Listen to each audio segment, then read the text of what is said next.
The morning mist clung to Mist Hollow like a burial shroud, thick enough to taste.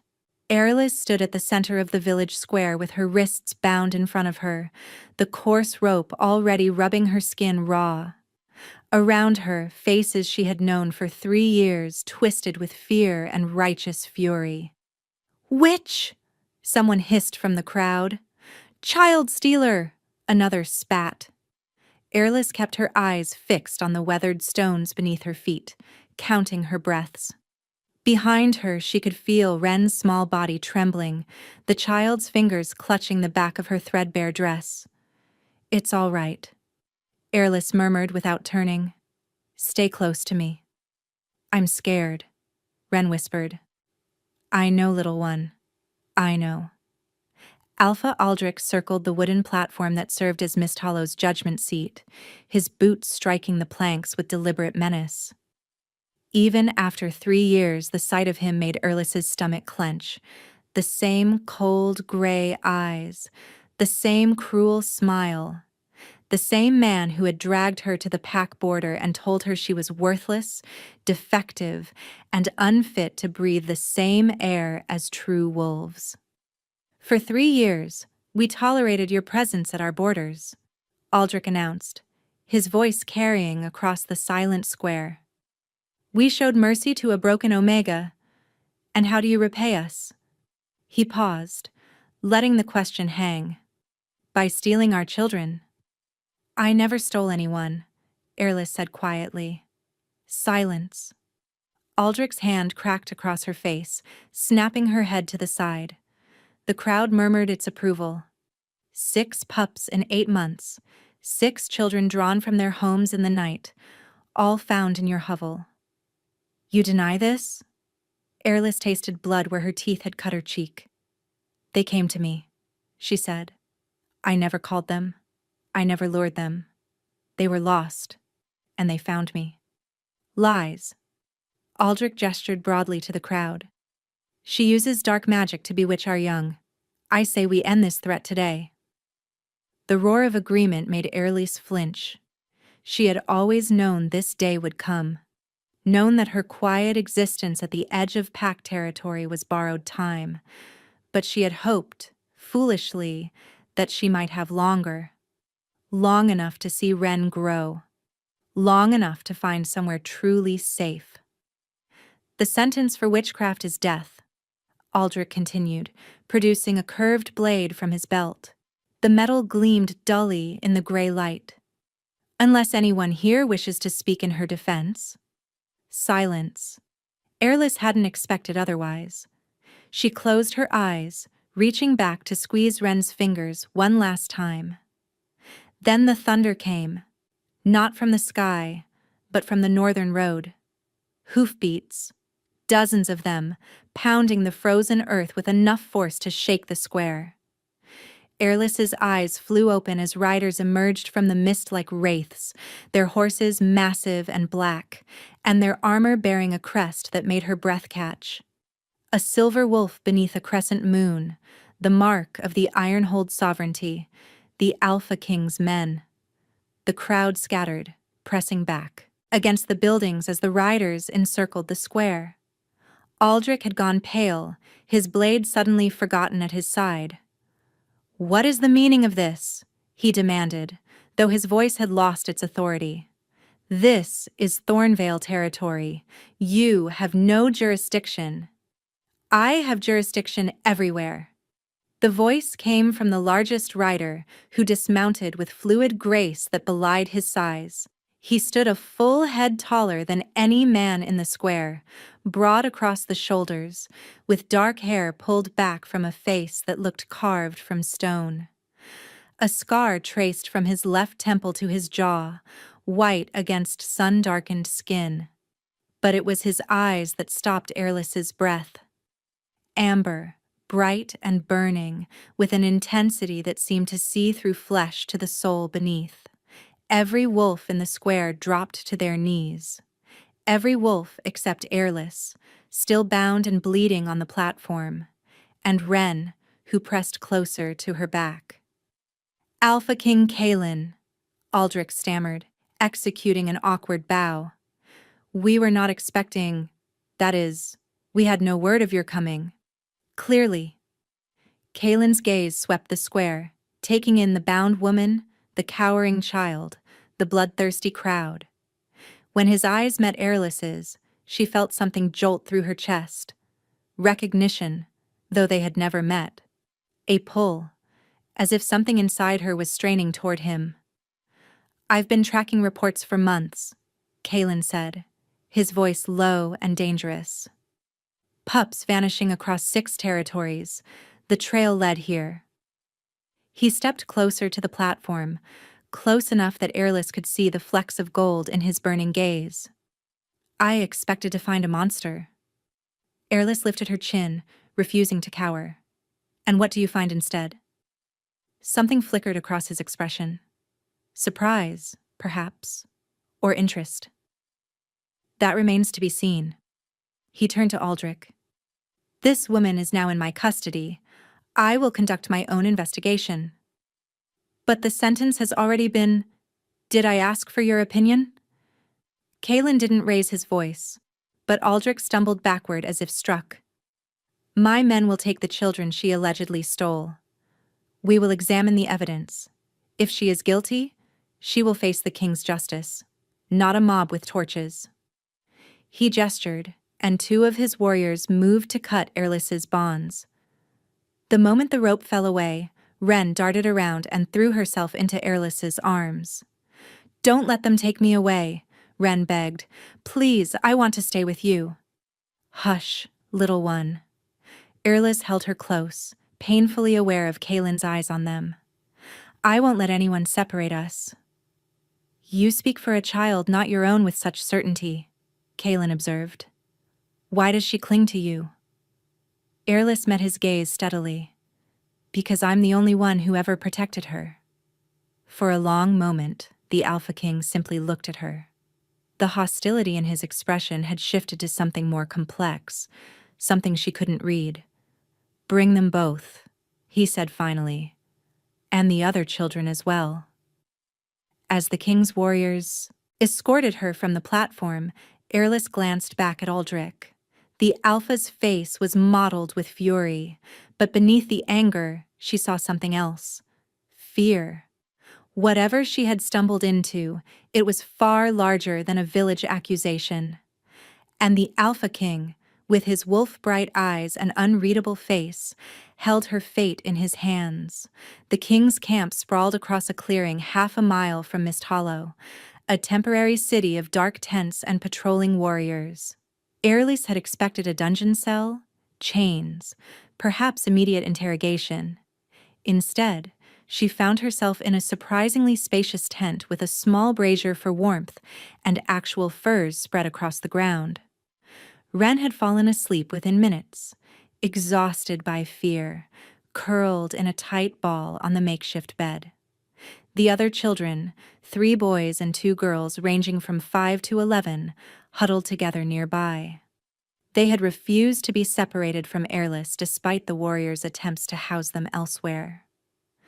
They can barely stand to be across the tent from you, observed a dry voice from the entrance. Airless turned to find an older woman with iron-gray hair and sharp eyes studying her. I'm Marin, the woman said, the king's physician. He asked me to tend your wounds. I'm fine. You're bleeding from your mouth. Your wrists are raw, and you're favoring your left side where someone likely kicked you. Marin crossed to her side with brisk efficiency. Sit down before you fall down. Airless sat. As Marin cleaned the cut on her cheek, Airless found her thoughts drifting to the Alpha King, the way he had looked at her. The strange pull she had felt. Why is he really here? Airless asked quietly. Surely the Alpha King doesn't personally investigate missing children. Marin's hands paused briefly. These aren't ordinary disappearances. The pups who went missing weren't just from common families. 3 were born to high-ranking bloodlines. 1 was nephew to the Eastern Alpha. Another was daughter to Kaelin's own war general. Airless's blood chilled.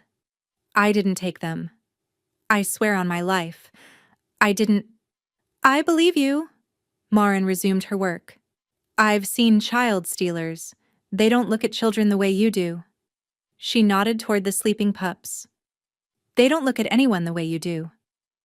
Before Airless could ask what that meant, the tent flap opened again. Kalen entered, his presence immediately filling the space. Marin bowed and retreated, leaving them alone. Airless rose to her feet, ignoring the protest of her bruised ribs. Have you come to interrogate me? I've come to understand. He moved closer, his golden gaze sweeping over the sleeping children before settling on her face. Tell me how they found you. I don't know. It was the truth, and she was tired of being disbelieved. The first one appeared at my door in the middle of winter. A boy, barely 4 years old, half frozen and crying for his mother. I warmed him, fed him, and in the morning, I carried him back to the village. 2 weeks. Later, another came, then another. From different packs, different territories, some from hundreds of miles away. Kalen's eyes narrowed. And they all just happened to find their way to your door? Yes. You expect me to believe that? Airless felt her temper flare. I expect nothing from you. I've learned not to expect anything from alphas. She saw his jaw tighten but pressed on. I didn't call them. I didn't lure them. They simply came, and I couldn't turn them away. Would you have preferred I let them die in the cold? Something shifted in his expression. You were cast out. Rejected by your own pack. Most wolves in your position would be bitter, broken, yet you shelter the lost without thought for yourself. Someone has to. He studied her for a long moment. What are you, Airless of Mist Hollow? The question cut deeper than he could know. Defective, Aldrich had called her. Broken. Worthless. She had spent 3 years asking herself the same question and finding no answer. I'm no one, she said quietly. Just an Omega who can't shift. His eyes flickered with something she couldn't name. Before he could respond, a small voice interrupted them. Airless? The youngest of the boys sat up on the furs, his face flushed and his eyes glassy. I don't feel good. Airless was at his side instantly, pressing her palm to his forehead. Burning hot. How long have you felt ill, little one? Since the men put us on the horses. My head hurts. Road fever, perhaps? Or the shock of upheaval? Airless gathered him into her lap, rocking gently. Shh. It's all right. I'm here. But the boy whimpered, his small body trembling. His temperature was climbing too fast. This wasn't normal. Something's wrong, Airless breathed. He's burning up too quickly. Kalen moved toward the tent entrance. I'll summon Marin. There's no time. The words escaped before she could stop them. The boy's breathing was growing shallow, his lips taking on a bluish tinge. Whatever this was, it was killing him. Without thinking, Airless closed her eyes and reached for the place inside herself she had kept locked away since childhood. The warmth bloomed in her chest, spreading down her arms to her hands. When she opened her eyes, soft golden light was emanating from her palms, flowing into the boy's fevered body. She felt the sickness, dark and tangled, and gently began to unravel it. The poison, for that's what it was, some kind of poison, resisted for a moment before dissolving beneath her light. The boy's breathing eased, his color returned. Within moments, he was sleeping peacefully, the fever broken. Only then did Airless remember she wasn't alone. She looked up to find Kalen frozen at the tent entrance, his eyes like molten fire fixed on her glowing hands with an expression that made her heart stop. He had seen everything. The light faded from Airless's hands, leaving her trembling with exhaustion and terror. Please. The word came out broken. Please, don't tell anyone. I've never used it to harm. I swear, I only... Stop. Kalen's voice was barely above a whisper. He moved toward her slowly, as if approaching a wild creature that might bolt. Do you know what that was? What you just did? Witchcraft. Airless's voice cracked. That's what they called it. Why my pack really cast me out.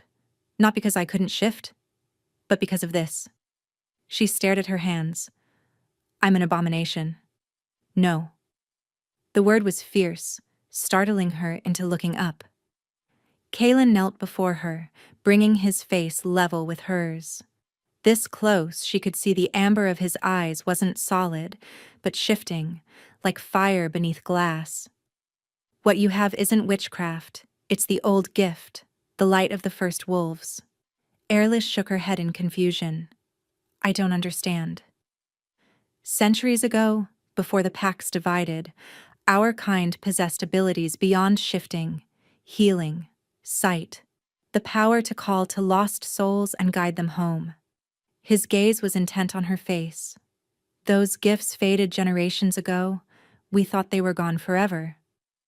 But I can't even shift. How could I possibly? Show me your hands. The command was quiet but absolute. Airless hesitated, then slowly extended her palms. Kalen took them in his own, and the moment their skin touched, heat shot through her like lightning. She gasped. He went utterly still. You feel that? He breathed. It wasn't a question. Airless couldn't speak. Where his fingers wrapped around hers, her skin felt alive, electric. Every nerve ending sang with awareness. She could feel her heartbeat in her throat, her chest, and the palms he held. What is this? She managed. Kalen didn't answer immediately. He was staring at their joined hands with an expression caught between wonder and dread. When he finally spoke, his voice was rough. You're coming with me, to Ironhold. As your prisoner?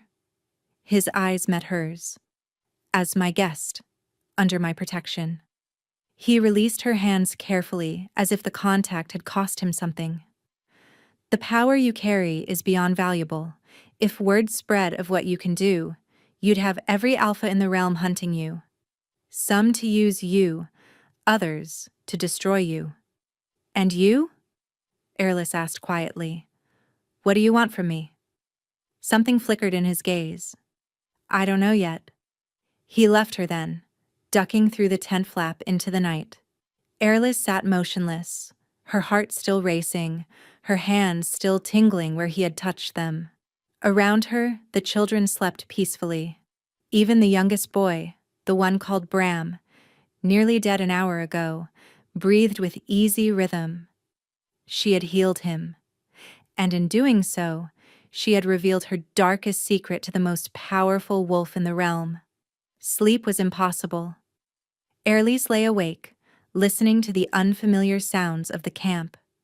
Guards changing shifts, horses stamping, and the distant howl of wolves on patrol. She must have dozed eventually, because she woke to voices outside her tent. Kalen's voice, low and tense, and another man, his tone, urgent. Can't be what you're suggesting. She's human-blooded at best. The bond doesn't work that way. I know what I felt. Kalen's response was clipped. My king, with respect, you've been without a mate for 30 years. Perhaps your wolf is simply... Do not presume to tell me what my wolf is doing. A pause, heavy with unspoken tension. I need answers, Brennan. Discreetly. Search the old texts.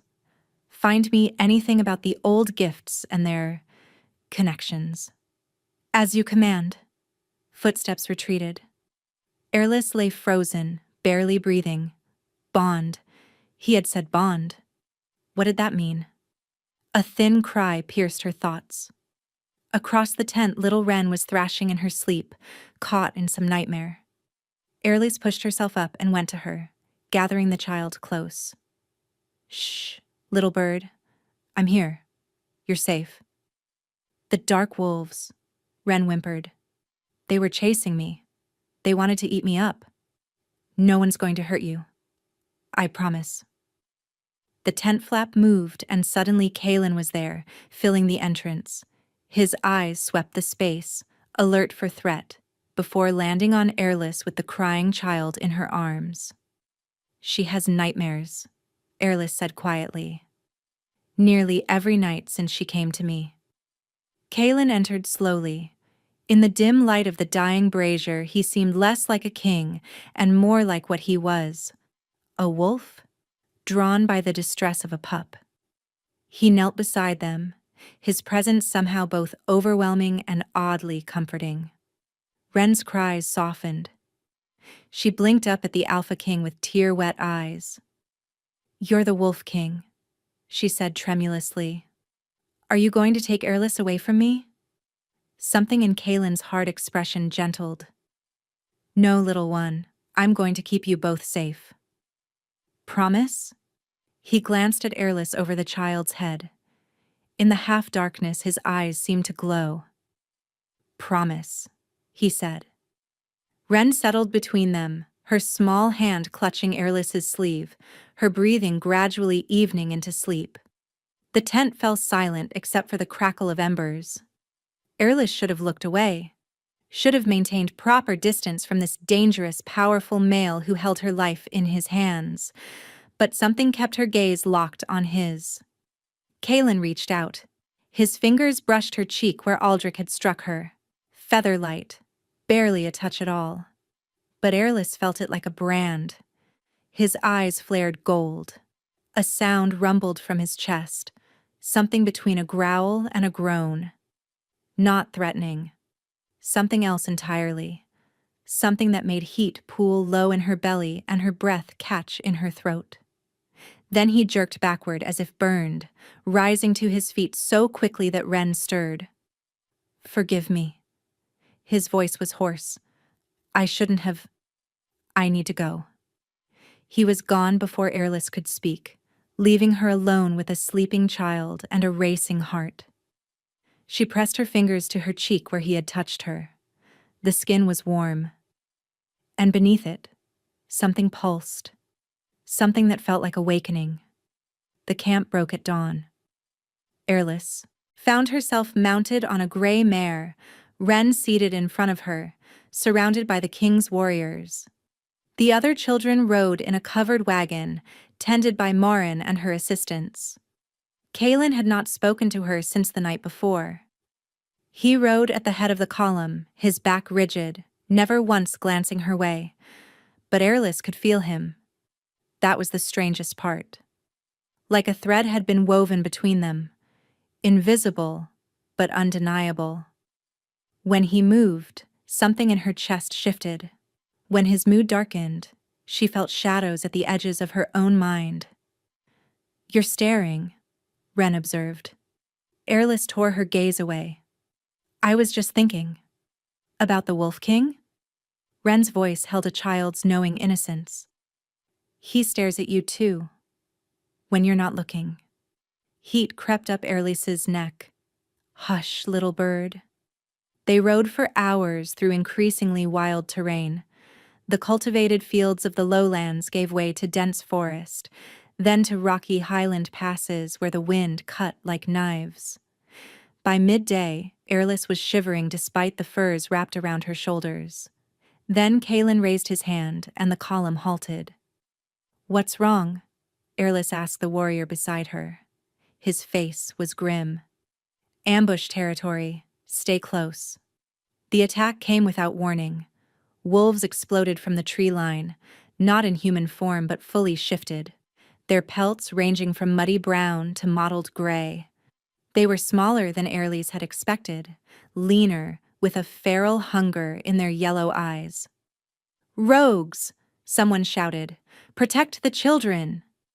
The king's warriors shifted mid-stride, their transformations fluid and beautiful despite the chaos.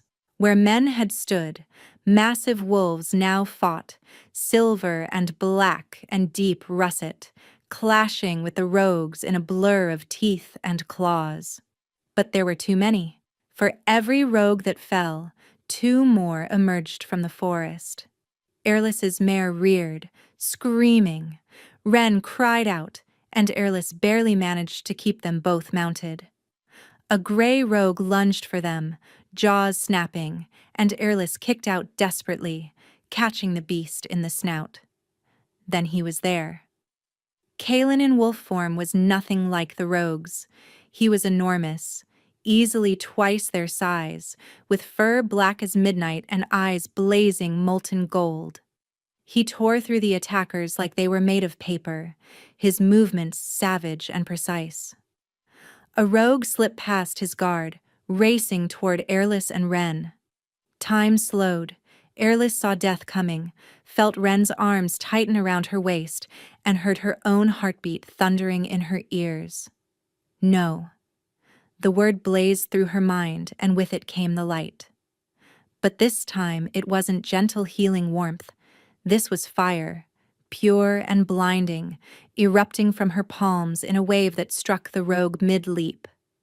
The wolf shrieked, a sound of agony and terror, and fled into the forest with smoke rising from its singed fur. The remaining rogues scattered. Silence fell, broken only by harsh breathing and the groans of the wounded. Airless sat frozen, staring at her hands. They were glowing so brightly that she couldn't look directly at them. Kalen shifted back to human form, striding toward her through the carnage.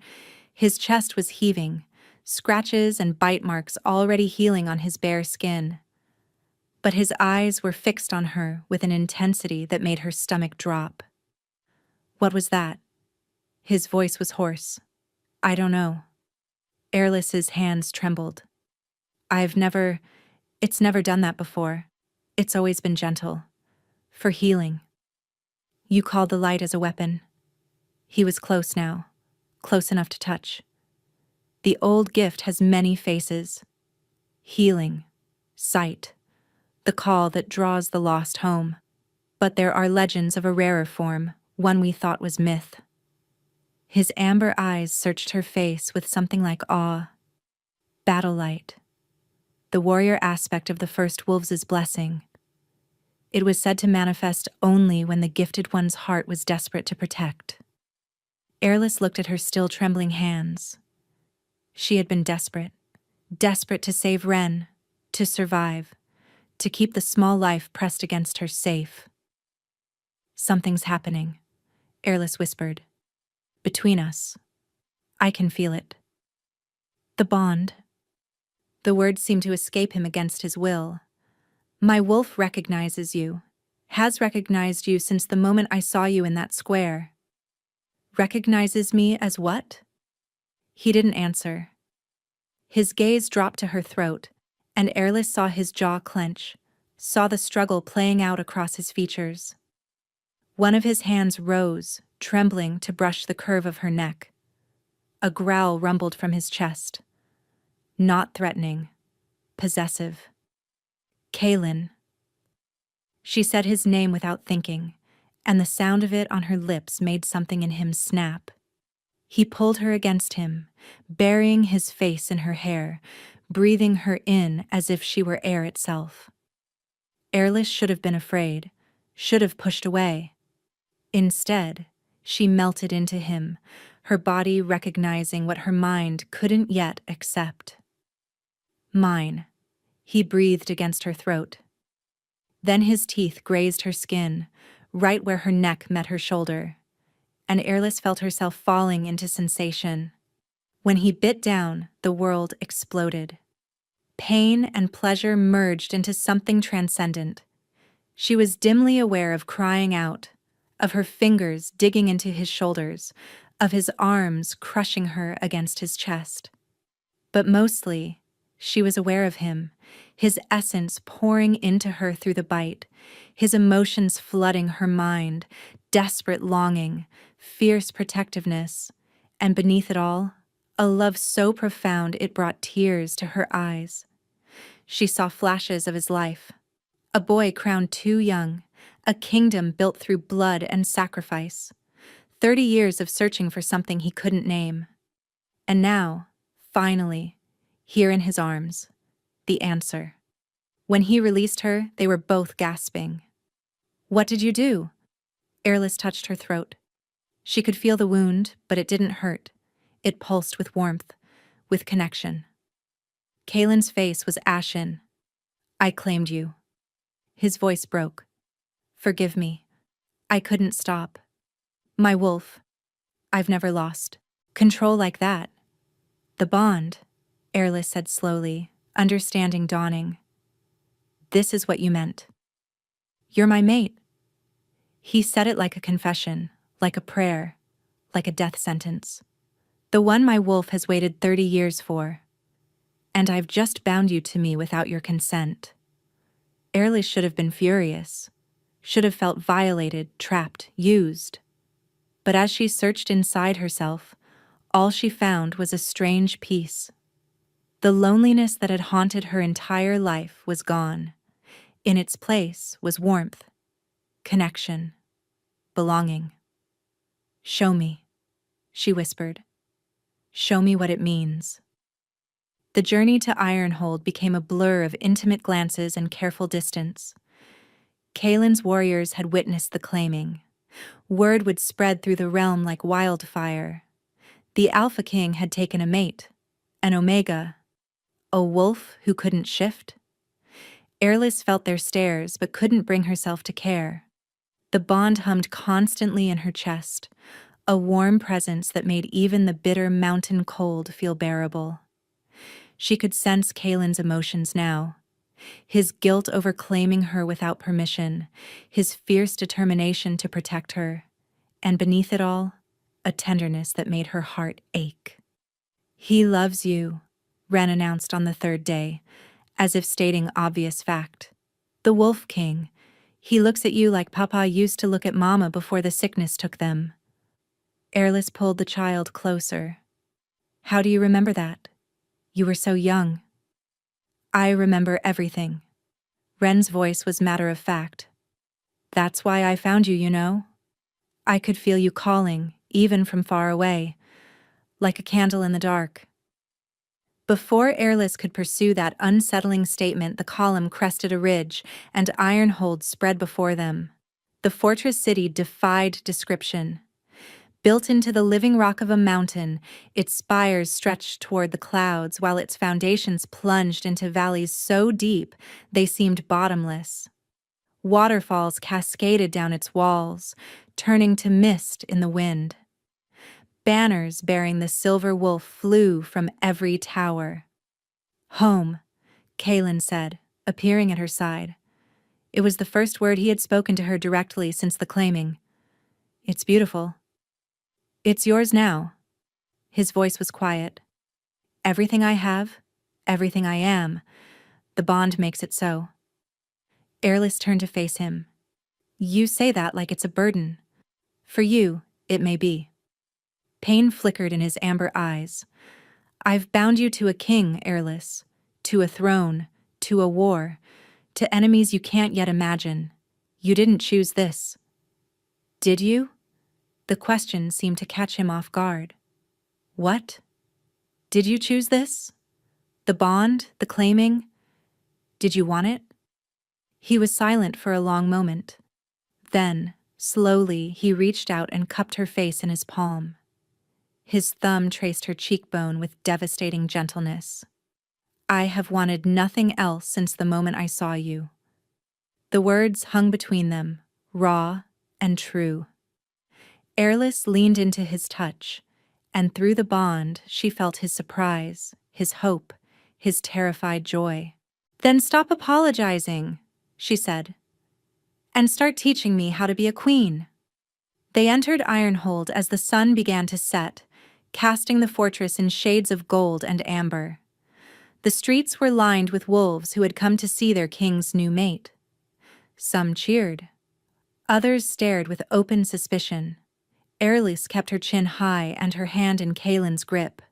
The throne room was carved from a single piece of black stone, its walls etched with the history of the wolf clans. Here, Kalen's council waited. 7 alphas representing the allied territories, their faces ranging from curious to hostile. My king. A silver-haired alpha stepped forward. Word reached us of your claiming. Is it true you've bonded with an Omega, one who cannot even shift? It is true. Kalen's voice carried through the hall like thunder. Airless is my mate, chosen by fate and sealed by bond. You will treat her with the respect due a queen. Murmurs rippled through the council. A younger alpha, dark-haired with cruel eyes, laughed openly. Forgive me, my king, but surely you cannot expect us to accept this. She's defective, broken. The bloodlines will be strengthened. Kalen's interruption was soft, dangerous. She carries the old gift, healing magic, battle light, powers we thought lost forever. Silence fell. The alphas exchanged glances of shock, disbelief, greed. Impossible. The silver-haired alpha breathed. I witnessed it myself. Kalen gestured to his captain. As did my warriors. She destroyed a rogue with nothing but light from her hands. A new voice cut through the tension. Then she must be studied, examined. Such power cannot be left uncontrolled. Ice flooded Airless's veins. Aldrich stepped from the shadows at the far end of the hall, his gray eyes glittering with malice. What is he doing here? Her voice came out stronger than she felt. Alpha Aldrich invoked the right of grievance, the silver-haired Alpha explained, his tone carefully neutral. Any territorial Alpha may petition the king directly when subjects are taken from his lands. He arrived yesterday with formal accusations that you stole children from his territory and used dark magic to bewitch them. Of course he did, Airless thought bitterly. Aldrich had always known the old laws better than anyone. He'd used them to cast her out, and now he was using them to follow her here. Lies. Kalen moved in front of Airless, his body a shield. I've investigated his claims myself. The children were drawn to her gift, not stolen. She protected them when his pack would have let them die. Pretty words from a man bewitched. Aldrich smiled, and Airless saw the trap closing. The bond was forced, was it not?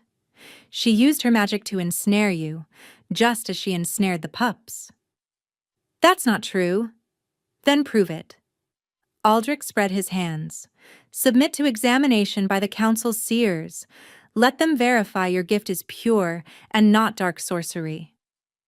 Airless felt Kalen's fury through the bond, felt him preparing to refuse, to fight. But she also saw the council's faces, saw the doubt Aldrich had planted taking root. I'll do it. The words escaped before she could stop them. Kalen spun to face her. Airless, no. You don't have to. If I refuse, they'll always wonder. She met his eyes, willing him to understand. Let them see. Let them know what I am. The examination was set for the following dawn.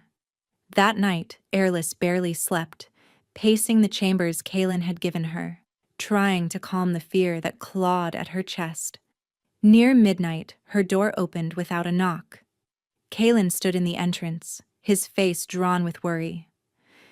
You should rest, he said. So should you.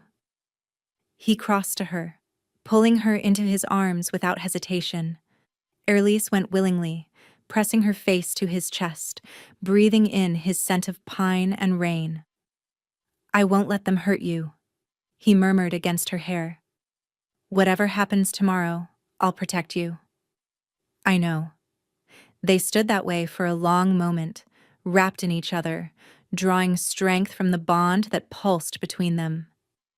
When Kalen finally pulled back, his eyes were bright with emotion. Sleep now, he said. I'll stay until you do. Airless lay down, and true to his word, he sat beside her, his hand covering hers, his presence a comfort in the dark. As she drifted toward sleep, she heard him whisper something in the old tongue, words that sounded like prayer and promise intertwined. She dreamed of wolves howling and fire falling from the sky. And beneath it all, the steady beat of two hearts, bound together against the coming storm. The examination chamber lay deep beneath the fortress, carved from stone so ancient it seemed to breathe. Airlis stood in the center of a ritual circle, surrounded by 7 hooded seers whose eyes gleamed silver in the torchlight. Kaelin had been forbidden to enter. She could feel his distress through the bond, a constant pressure against her ribs, but she forced herself to breathe. "We will see your truth, child." The eldest seer's voice echoed strangely. "Light or dark, gift or curse, nothing can be hidden from the sight."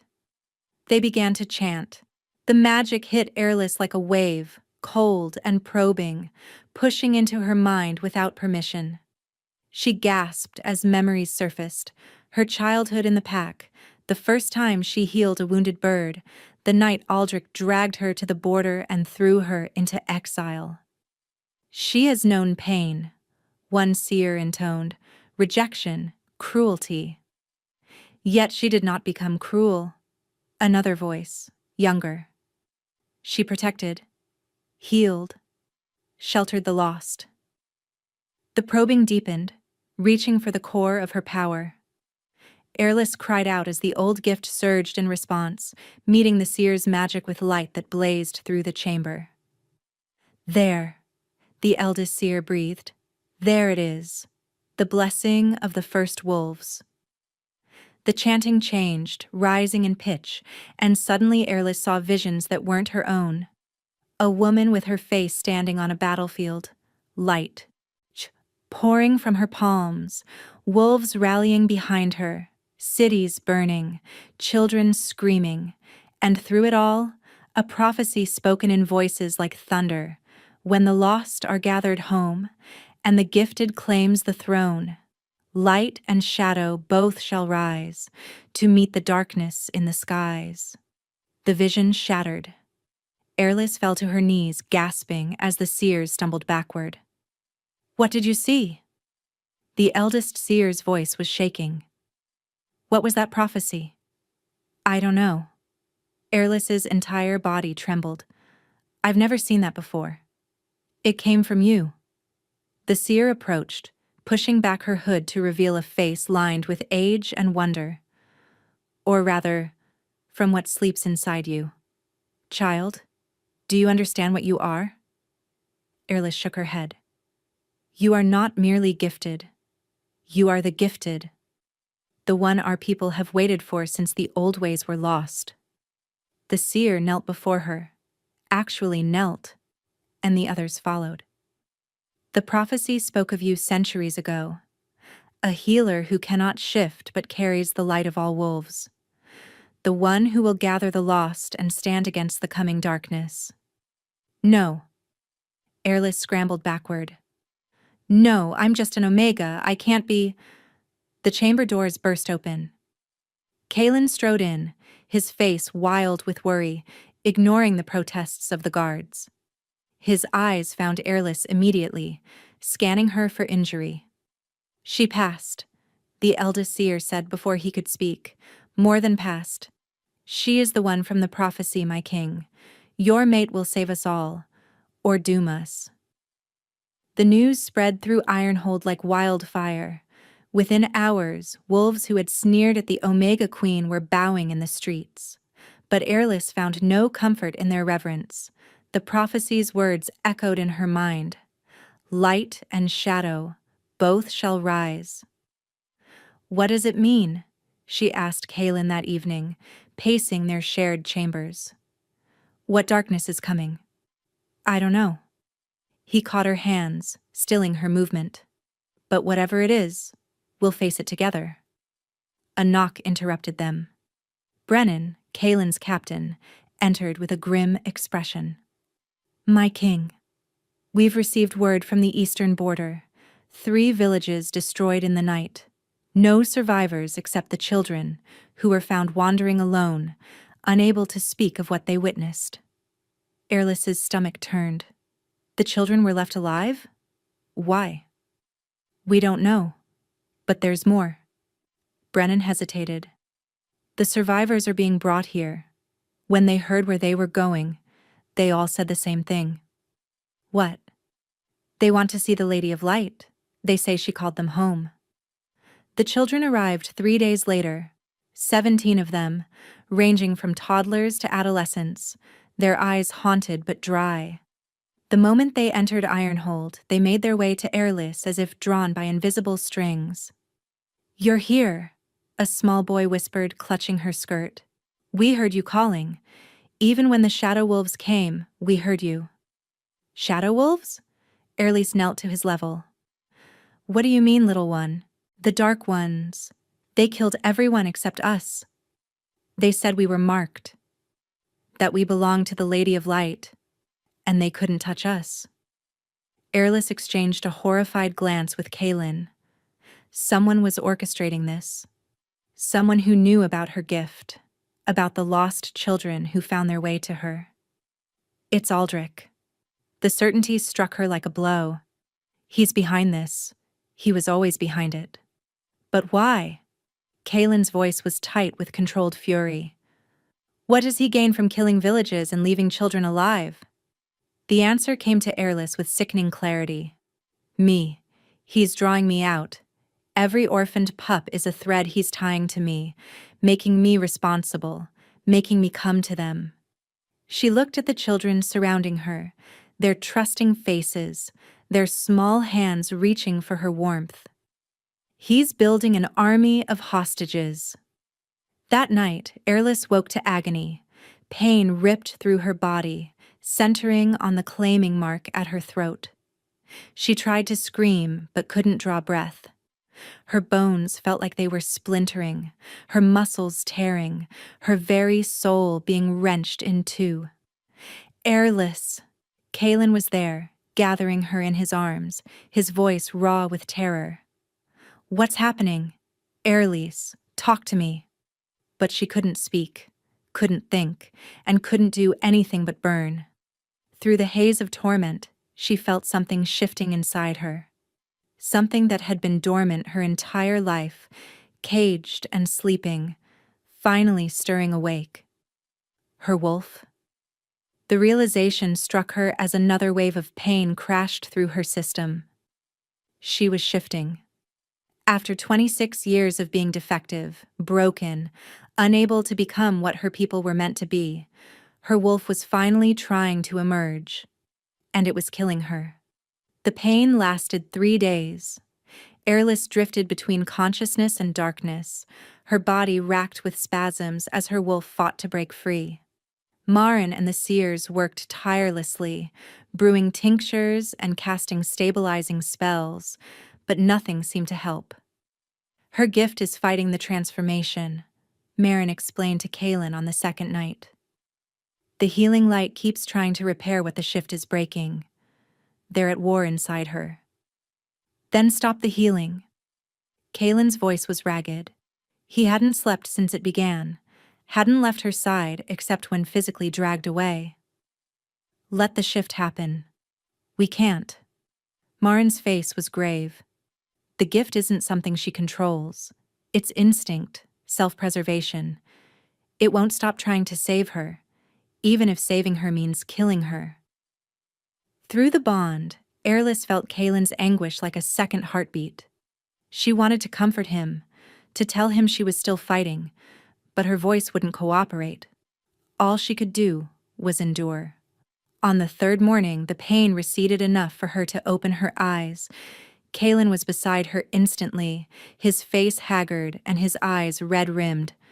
"Airless, can you hear me?" "Yes." The word came out as a croak. "What happened?" "Your wolf tried to emerge," took her hand, pressing it to his lips. "But your gift fought back. You've been unconscious for 3 days." 3 days. Airless tried to sit up and immediately regretted it. Every muscle screamed in protest. "The children," she managed. "The new ones. Are they safe?" "Ren has been caring for them." A ghost of a smile crossed his face. "She's rather terrifying when she takes charge."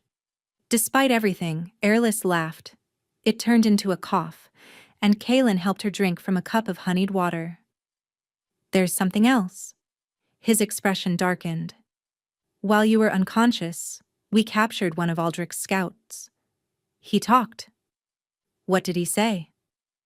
Aldrich isn't working alone.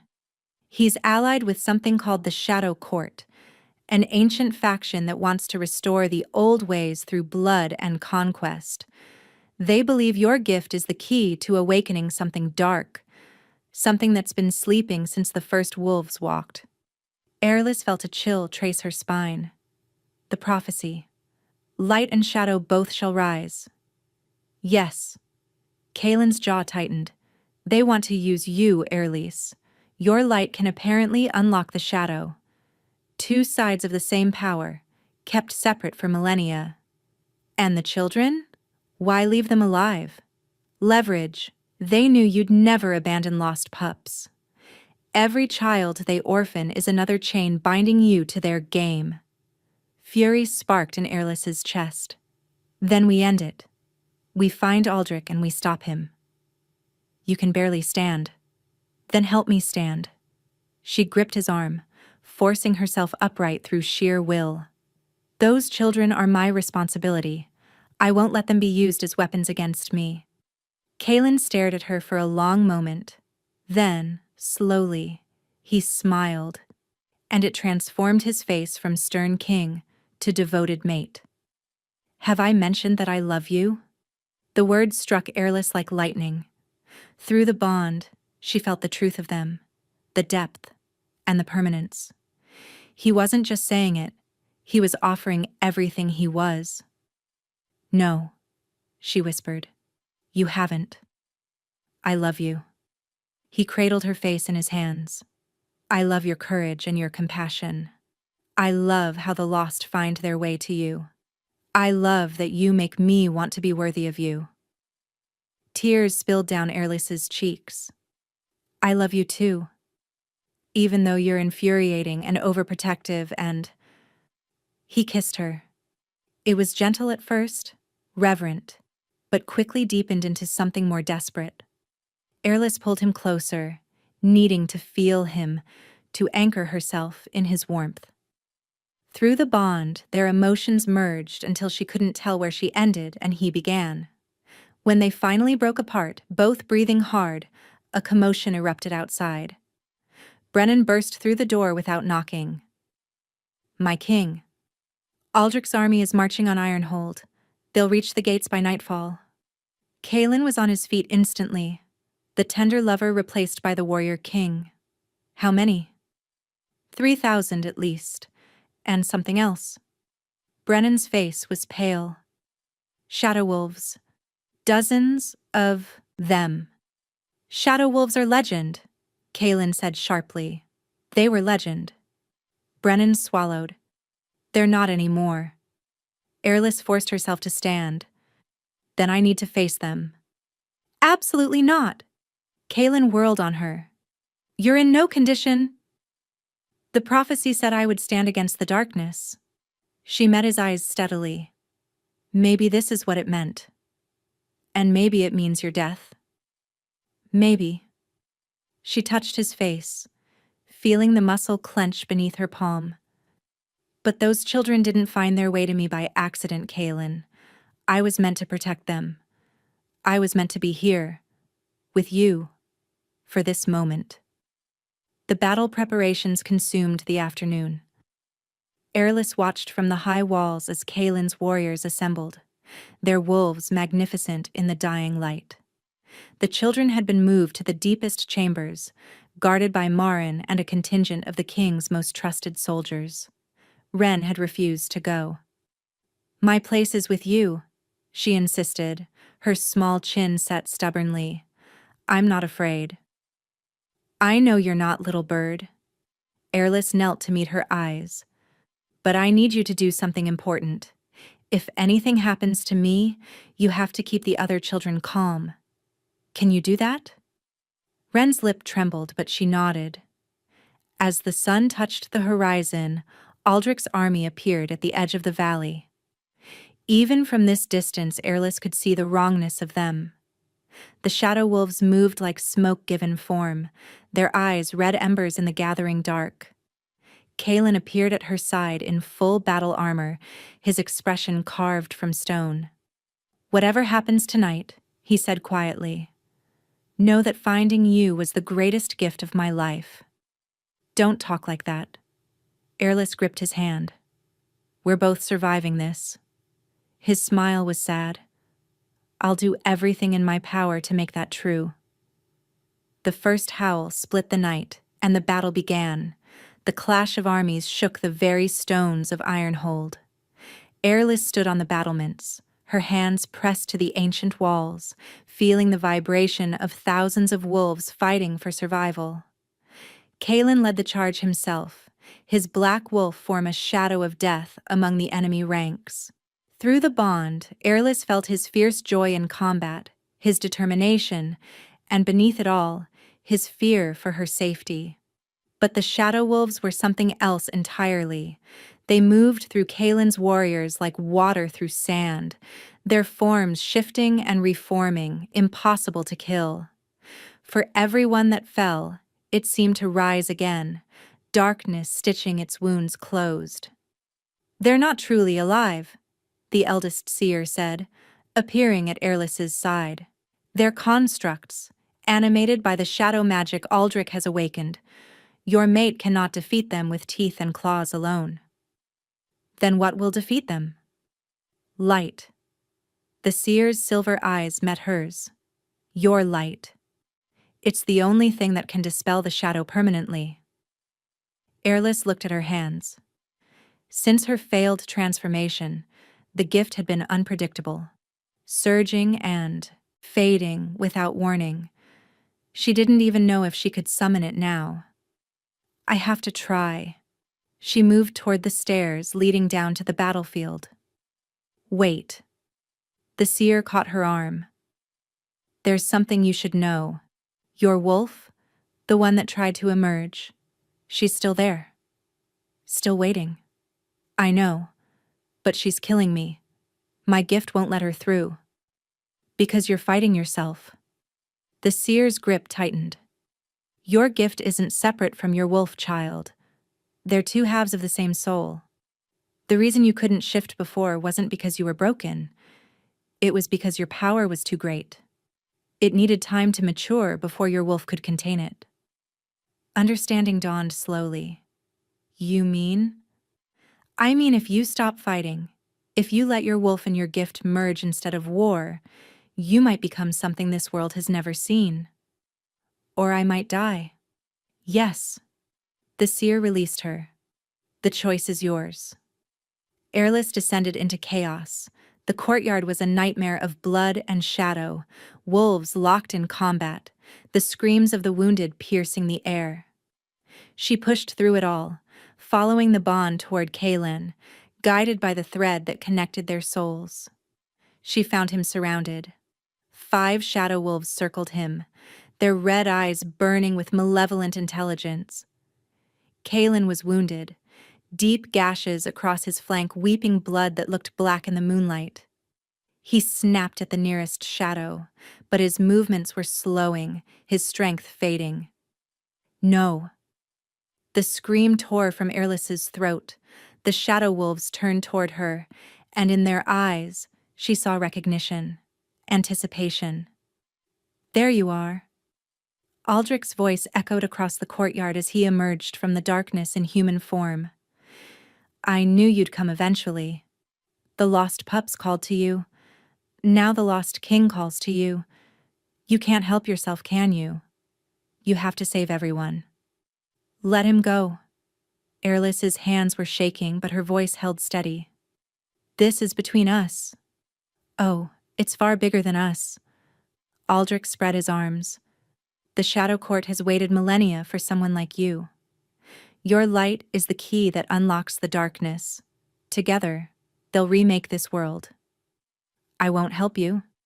You won't have a choice." He gestured, and the shadow wolves moved toward Kalen with lethal intent. Time stopped. Airless felt everything crystallize. Her love for Kalen, her devotion to the children who had found their way to her, her fury at Aldrich, and everything he represented. And beneath it all, She felt her wolf stirring, no longer fighting, but waiting, hoping. "Let me in," a voice whispered from the depths of her soul. "Let us be one." Airless closed her eyes and surrendered. The pain was beyond anything she had experienced. Her bones shattered and reformed. Her muscles tore and rebuilt themselves stronger. Her skin rippled with fur the color of starlight, silver white and luminous. But this time, her gift didn't fight. It flowed into the transformation, golden light threading through every cell, every fiber, until wolf and power merged into something new. When Airless opened her eyes, she saw the world differently, brighter, sharper. Every shadow had a weakness. Every enemy had a vulnerability. She howled, and the sound was a weapon. Light erupted from her in waves, pure and blinding, washing across the battlefield. Where it touched the shadow wolves, they dissolved like smoke in the sun, their unnatural existence no match for the radiance pouring from her transformed body. Aldrich screamed in fury, launching himself toward her, but Kaelin intercepted him. The two wolves clashed with savage intensity, blood and darkness spraying across the stones. Airless ran to help, her new form faster than thought, more powerful than anything she had imagined. But before she could reach them, Aldrich twisted free and plunged a blade of shadow into Kaelin's chest. The bond shattered. Airless felt it like her own death. Pain exploded through her, driving her to the ground as Kaelin collapsed, the darkness spreading from the wound through his veins. Finally! Aldrich stood over his fallen enemy, triumphant. "The king is dead. Now there's no one to protect you." But Airless barely heard him. She crawled toward Kaelin, her wolf form dissolving back into human as grief overwhelmed everything else. "No." She gathered him in her arms, pressing her hands to the wound. "No, please. Don't leave me." The shadow poison was spreading too fast, consuming him from the inside. Through the broken bond, she felt his life fading, felt him slipping away. "Airless." His voice was barely a whisper, his eyes dimming. "Run. Please. I'm not leaving you." Tears streamed down her face. "I love you. I'm not letting you go." She reached for her gift, but it guttered weakly, exhausted from the transformation. There was nothing left. She had used everything. "Not everything," her wolf whispered. "There's one thing you haven't tried." The claiming mark on her throat pulsed with warmth. Understanding flooded through her. The bond wasn't broken. It was wounded, just like Kaelin, and just as he had claimed her, she could claim him back. Airless bent over his throat, finding the spot where neck met shoulder, and bit down with everything she had. Light exploded between them. She felt herself pouring into him, her essence, her gift, her very soul, flowing through the bond to meet the shadow. Where light touched darkness, the poison burned away. Where her love touched his fading spirit, it anchored him, pulled him back from the edge of death. "Mine," she thought fiercely, "you are mine, and I will not let you go." "Yours," came the response, weak but real. "Always yours." The bond reformed, stronger than before, two souls welded together so completely that nothing could ever separate them again. Kaelin's eyes snapped open, burning gold with renewed life. The wound on his chest closed as light and shadow fought, and light won. When he sat up, pulling Airless into his arms, she felt his heartbeat align with hers. Aldrich stared at them in disbelief. Impossible. The shadow blade never fails. Airless rose to her feet, Kaelin beside her, their hands intertwined. Light radiated from both of them now, the gift no longer hers alone but shared between mates. "Your shadow has no power here anymore," she said. "Leave, and never return." Aldrich's face twisted with rage. He lunged for them, darkness gathering in his hands, but Kaelin moved faster. One strike, precise and final, and Aldrich fell. The battle ended as if a spell had broken. Without Aldrich and his shadow wolves, the enemy army scattered, fleeing into the night. A ragged cheer rose from Kaelin's warriors, then another, until the sound of victory filled the valley. But Airlis barely heard it. She turned into Kaelin's arms, burying her face in his chest, feeling his heartbeat against her cheek. "You saved me," he murmured against her hair. "We saved each other." When dawn broke over Ironhold, it found a world transformed. Airlis stood on the highest balcony of the fortress. The children gathered around her feet. Ren pressed against her side. Kaelin's arm wrapped around her waist. Below them, the pack howled their greeting to the sun, their voices rising in celebration of their king, their queen, and the miracle they had witnessed.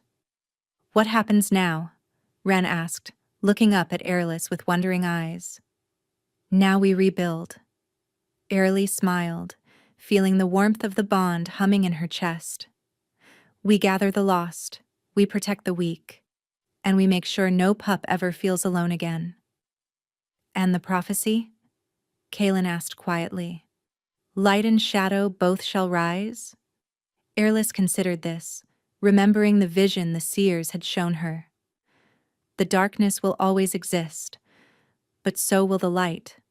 As long as we stand together, we can face whatever comes." Kaelin turned her to face him, his amber eyes soft with love. "Together then. Always." "Always," she agreed. When he kissed her, the children cheered, and somewhere in the depths of her soul, Airlis's wolf howled with joy. She had spent her whole life being told she was broken, defective, and worthless. But the truth was something far more beautiful. She had never been broken. She had been waiting. Waiting for the lost to find her. Waiting for her power to bloom. Waiting for the mate whose soul matched her own. And now, surrounded by her pack, her children, her king, Airlis finally understood what she was. She was home.